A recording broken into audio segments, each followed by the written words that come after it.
My name is Verity and I'm from Make UK. So we represent around 20,000 manufacturing and engineering companies across England and Wales. And I'm talking a little bit today about, well, they don't want your money, they want your IP, but if they can take the money while they're there, I'm sure that they will.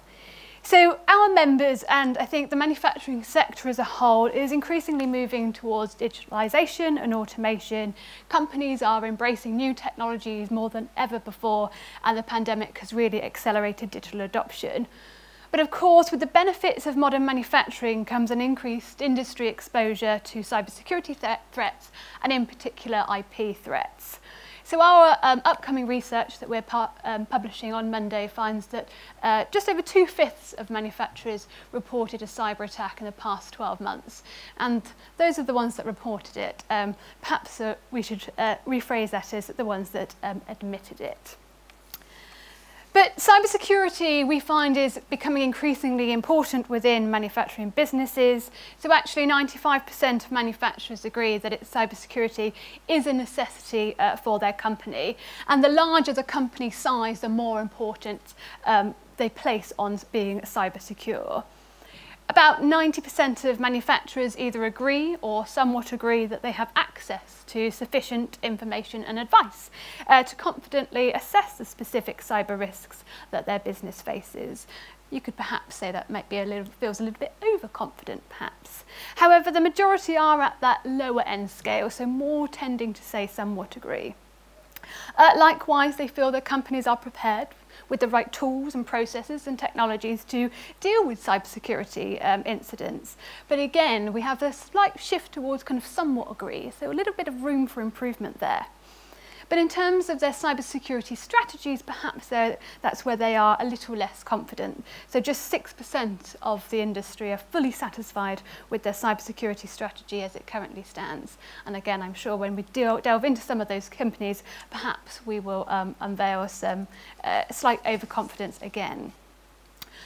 Just over 1/3 of manufacturers report that this vulnerability to cyber attack actually is prohibiting technology investment. So yes, it's really important that we continue to digitise and increase our productivity, but actually this group highlights a key area where technological processes is being limited by the threat of cyber incidents. And interestingly, 1 in 5 manufacturers don't actually comprehensively secure their operation technology equipment. And again, this highlights a bit of that confidence gap. So this perception of cyber security importance is almost unilateral across the manufacturing sector, but the actual reported deployment of cyber security measures within the businesses actually falls below required levels. As I mentioned, it's not just the money. When it comes to manufacturers, they are after their IP. So manufacturers who fall subject to cyber attacks can face significant consequences, shall we say. Cyber attacks, as expected, cause disruption to operations, and that's been cited by 65% of companies.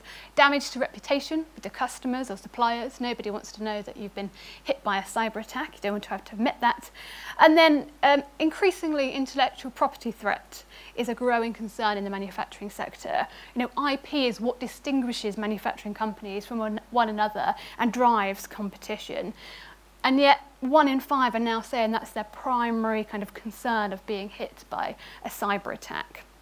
You know, IP can cover copyrights, trademarks, patents, but for manufacturers, you know, creative design and ideas, manufacturing processes, machinery, innovation, data, trade secrets, technological prototypes, all that can be digitally stored, which makes then IP particularly vulnerable to those cyber attacks.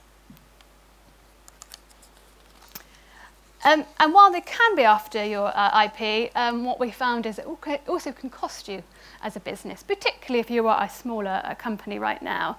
So the consequences of a cyber attack for manufacturers can lead to quite a huge, significant financial loss. During ransomware attacks, data is of course encrypted and is usually only made available, as we've heard, on payment of ransom. And we've heard that even when you make a payment, you'll probably be hit again, therefore imposing quite hefty costs on the business. Attacks which specifically focus on the theft of IP can also cost manufacturers in quite a large financial sum. The most dangerous aspect of stolen IP, of course, is that it leaves the victim at a competitive disadvantage, which in turn leads to a loss in profit. So that tends to be where companies are telling us where they have experienced a cyber attack and therefore a loss. It is around profit and IP. Of the 42% of manufacturers who have been subject to a cyber incident in some form over the past 12 months, 1/4 say they have suffered financial or other business loss. So the other 3/4 actually protected themselves. So they probably had insurance to protect themselves. And that financial cost to the business can vary quite significantly, but actually can cost the business upwards of £250,000, which for your average small and medium-sized manufacturer right now is a pretty significant cost to be bearing or be risking. Over half of the companies that we surveyed were insured against potential financial loss following a cyber attack, and that's increased quite significantly since we asked that same question pre-pandemic. So again, we've heard how we've all moved working remotely, even in manufacturing, and actually now we find that companies are looking to back themselves a lot more, insure themselves against potential cyber threats. And current awareness of such insurance is high in the sector, with only 5% reporting that they were unaware that such products were out there. So if you sell those products, well done. Your marketing teams are doing a great job. And we've seen a real growth in the importance of cybersecurity in the past 12 months, again, probably driven by the pandemic and the changes in the way we're working, but of course also geopolitical events. So just under 2/3 of manufacturers say that the importance of cybersecurity in their business has actually increased in the past 12 months, and just 2% saying it's decreased. So that despite all the challenges companies are facing right now, access to labour, energy costs, actually cybersecurity remains very up there on top of their agendas. And when we break that data down by company size, we see it's the largest companies, so those with over, say, 1,000 employees, who have seen the most kind of important growth in cybersecurity. And this data correlates quite nicely with the fact that those larger companies are more likely to say that the attacks that they have suffered were targeted as opposed to untargeted attacks. So those companies with 1,000+ workforce reported that 80% of the attacks that they suffered, they believed to be targeted as opposed to untargeted. Compare that to 37% when you look across all sizes. And again, as I mentioned, manufacturers who fall victim to targeted cyber attacks may do so specifically due to the IP that they hold.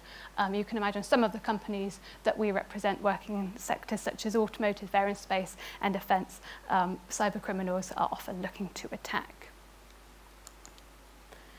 So as I previously mentioned, as a sector, we are moving towards increased digitalisation, and there is an increased awareness accompanying that for the need to be more cyber secure and have more robust cyber security.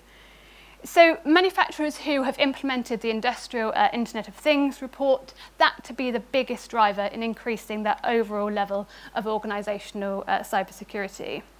IoT, in comparison to, say, augmented or virtual reality, often lie closer to the heart of a manufacturing production process, and in turn they become operationally critical.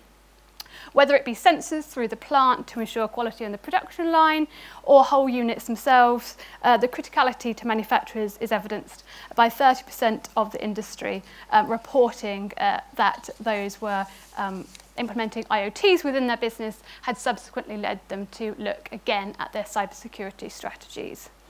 And the second largest driver of enhanced cybersecurity, and we've heard a bit about AI today, is artificial intelligence, with 21% of the industry saying that this has driven the expansion of their cybersecurity strategies into their business.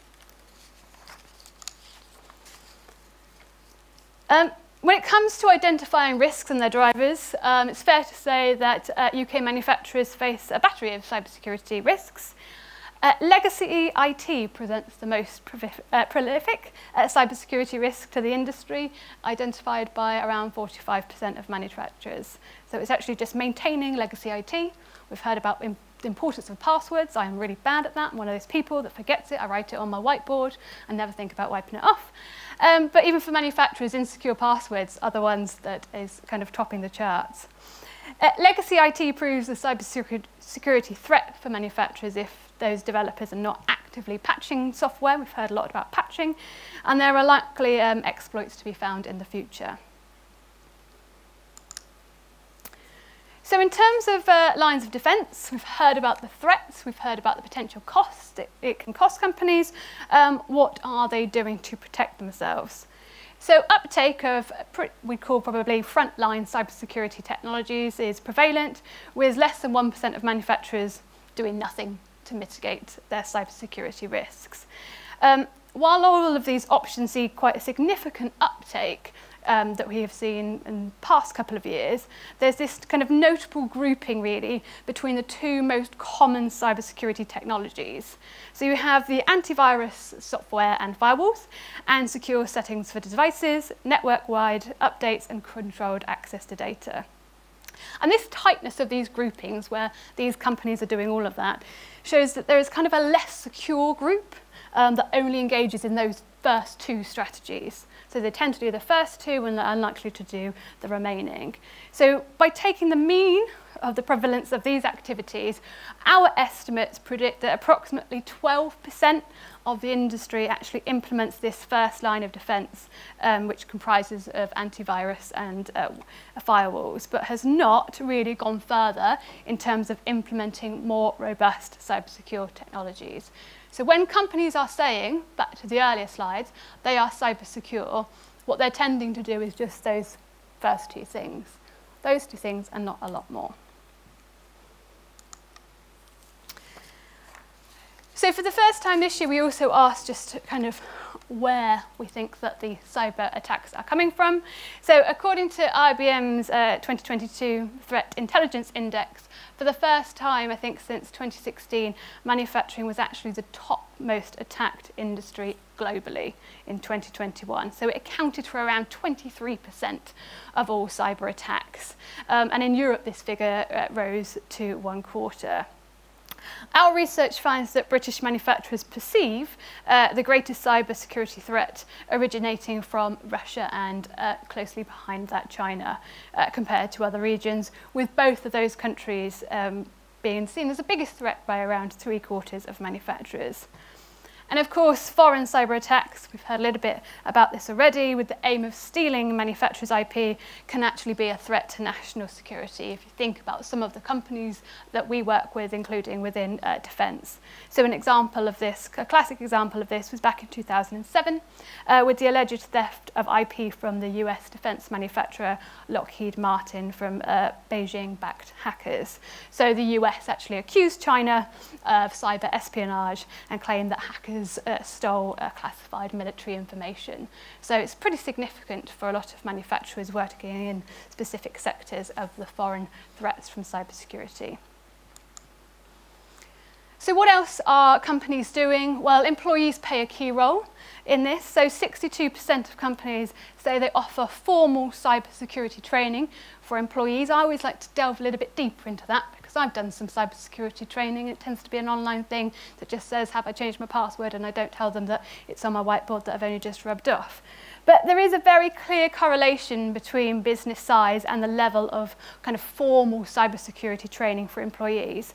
So at the smallest end, your micro firms with less than 10 employees, only 50% of them offer any kind of training to their staff. And then as the employee numbers go up, as does the likelihood of offering that training. But I put that down to probably, as we'll come on to the kind of final slide around barriers, is one, they probably don't know what to train their employees in, and two, they're probably going to tell you whatever you're trying to sell them is a bit too costly. But there is definitely work to do in that space.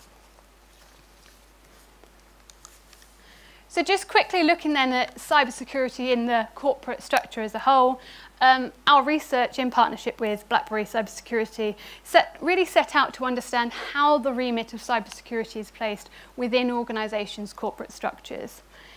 And interestingly, 77% respondents said that a senior manager is involved in the investigation following a serious incident. And while this indeed represents kind of over 3/4 of the manufacturing base, there's probably a bit of a question mark as to what happens for the rest of them. So when there's a cybersecurity incident in their business, what do the other 25% do? Probably give it to the IT guy or gal. Encouragingly, though, for the sector, 62% of the industry say that there is a senior manager involved in a cybersecurity committee or board, subsequently implying that this same proportion of the industry has such committees convened within their business.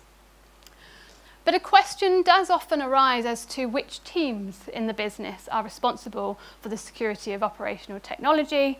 And our research indicates that in the most cases, so for 61% of businesses, that responsibility for security of that technology lies within the operational team itself. So again, back to that incidence point, it may not be someone in a senior role unless you have your senior OT on the board that is actually involved in that incident.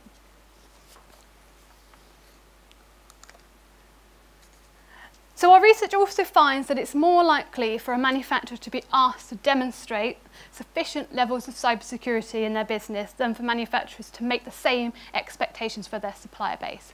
So again, we're seeing a lot more in kind of suppliers and customer pressures as to demonstrating the robustness of their supply chain. Together, this implies that there's a little bit of a bias in the supply chain, that as we move up towards the final original equipment manufacturer, their OEM, or in other words, the kind of final product producer, there's a greater emphasis on supplier cyber security robustness. Although almost half of companies reported that they have actually been asked to demonstrate or guarantee the robustness of their cybersecurity processes as part of a contract or other business agreement. And again, that's particularly prevalent in sectors such as defence.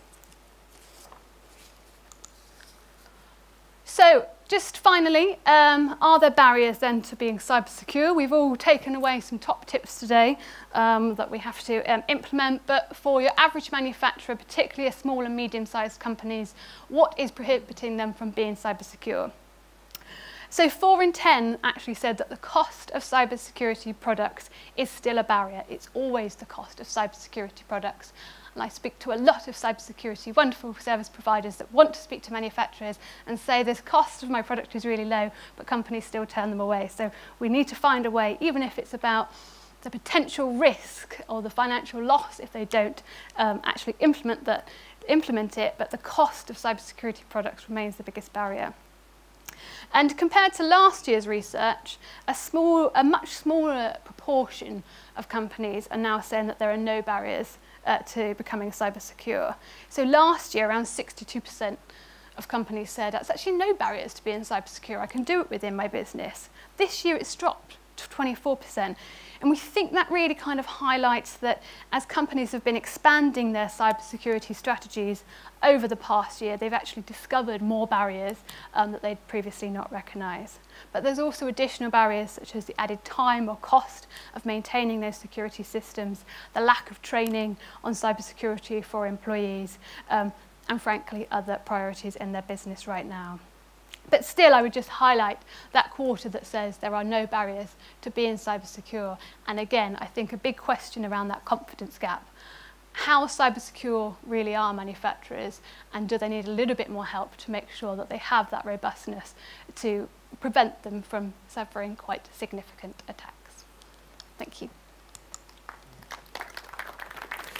Thank you, Verity. Thank you. I'll open it up to the floor in just a moment, but given that we're seeing, utility costs and such like going up so much, and that has a massive impact on manufacturing, cyber attacks, do you think it's one of the biggest, if not the biggest at the moment, risk to manufacturers? I know the report touched on some of that.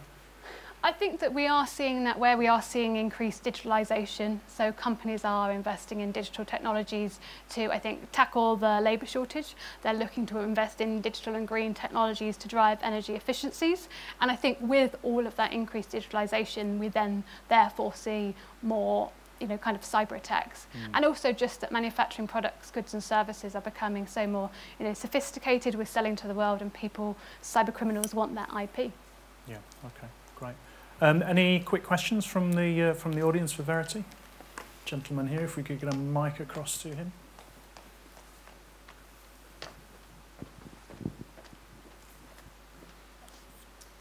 Excellent, thank you. Second time today. It's fantastic. Hello, Verity. Thank you for your presentation. Okay, please feel free to say, just pass on this, but regarding cybersecurity awareness courses for training, like, I don't know about the rest of you guys, but most of us don't have time to build a course from scratch, and we just kind of start and we just end up on dumping phishing information to people. So do you have like any recommendations for one that you could possibly just buy and just retool to just suit your organization, like one you've come across? If you don't, it's fine. I just thought just ask, just because I'm always thinking about it and I'm just too busy to kind of get into the research and finding one that's kind of good. Thank you. I mean, that's one of the main barriers that I think when we speak to companies that they face, that they want something ready-made and they don't get it. And I think that a lot of, dare I say, offending some organisations in the room will come to businesses and say, oh, we've got this kind of end-to-end product that's tailored for your business, but then tailoring comes at a cost, and actually it would be great if we just got something off the shelf. We do tend to work with the National Cybersecurity Centre. That is probably our go-to. We work with, you know, those on Cyber Essentials Plus, but yeah, the National Cybersecurity Centre would be who I would very neutrally and independently signpost a small business to, because they do have just general training and awareness, but I'm sure there are organisations in the room that would tell me that they have a product fit for purpose. Yeah, the NCSC does have a whole bunch of toolkits. If you went to their website and had a look, that's stuff that can be downloaded and dispersed across your organisation. And even just their top tips. That's something that we just pump out to our members of all sizes, because actually if they just, you know, we've heard it, like I say, great tips today, but if you follow their 10 tips, you can get pretty cyber secure in a short space of time.